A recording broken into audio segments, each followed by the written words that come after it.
What's good, YouTube? Back here with another video. Today's video, we're going to be doing a high bald fade with a little bit of beard work.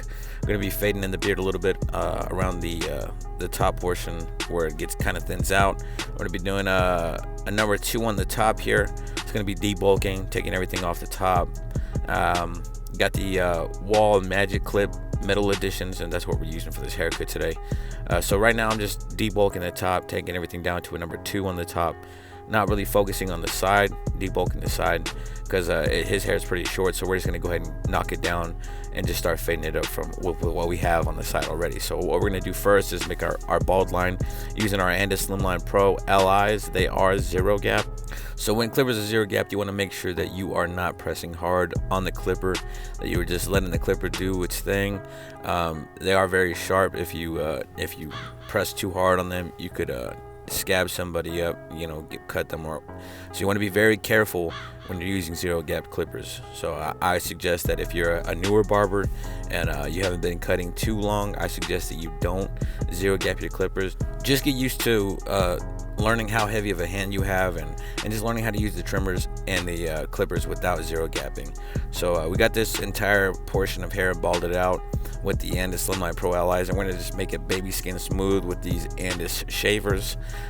What you want to do is you want to take the shaver, go up towards the top, and kind of just not press too hard towards the top, and that'll give you a nice transition towards the top. As you can see here, when I get towards the top, I kind of tilt the Andis shaver a little bit, and that allows me to pull off a little bit easier and not create such a harsh line with the bald portion that the shaver's balding out.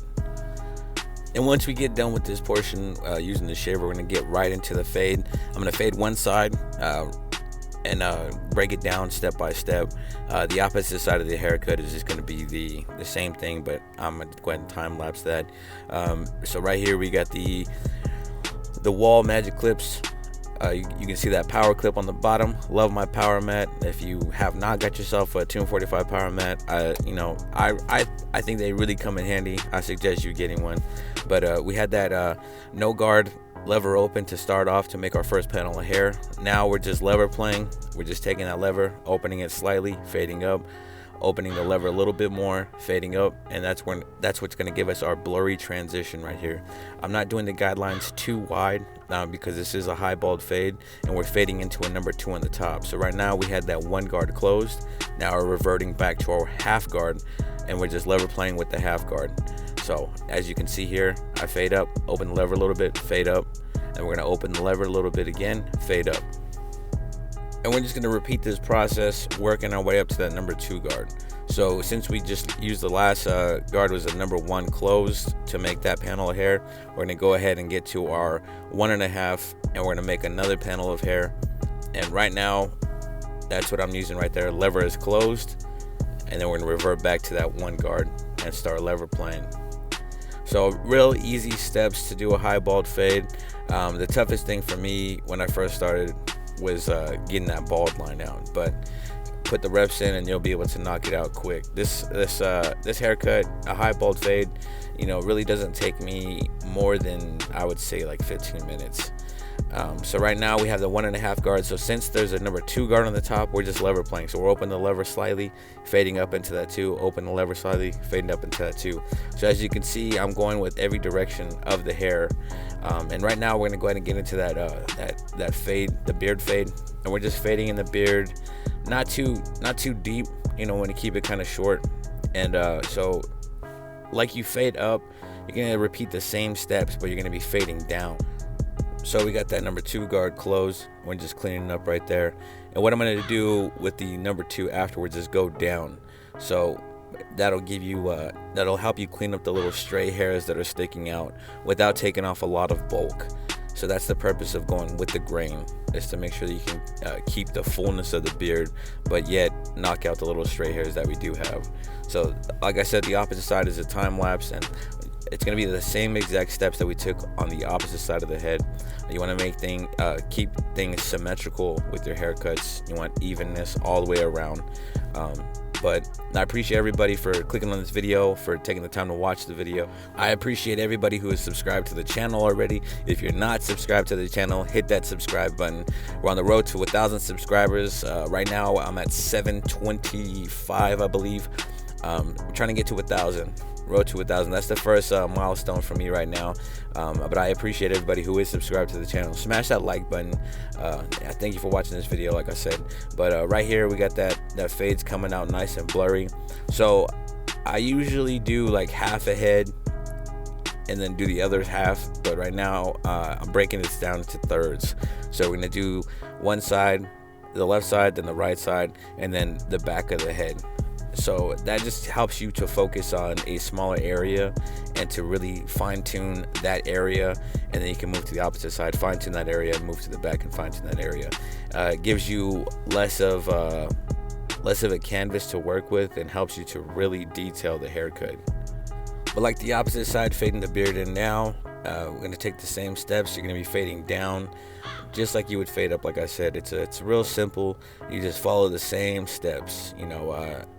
No guard, lever open, and then you lever play, and then a one guard, lever close, and then a half guard, lever play, you know, and you just follow the same process. So right here I'm combing out the cowlick area and just directionalizing the hair, the areas where it naturally falls and lays, so that I can actually fade against the grain and make sure that it's properly all blended together.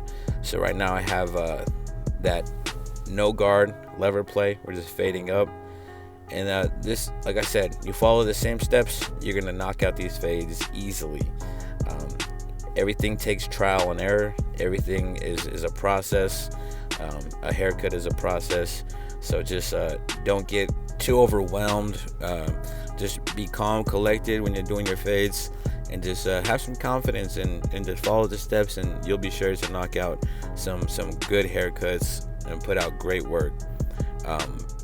I've come to a place now where I've sped up my haircuts a lot. When I first started, I was doing like maybe hour and 15, hour and a half haircuts. This fade probably would have took me, you know, maybe about an hour back in the day. But now I've got this particular client, I could probably knock out the fade in about 15 minutes.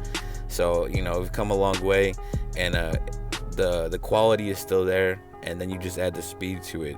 So, you know, I'm not saying that every haircut needs to be done fast. I'm just saying that's the point that I've come to. You know, it is good to take time on your clients and actually fine-tune everything. But if you can do a haircut, you know, fast and still put out the same quality, you know, by all means, get it done. And after you knock out the fade, you can just detail every bit of the haircut. That just gives you more time to really fine-tune your work and to put out that top-notch quality.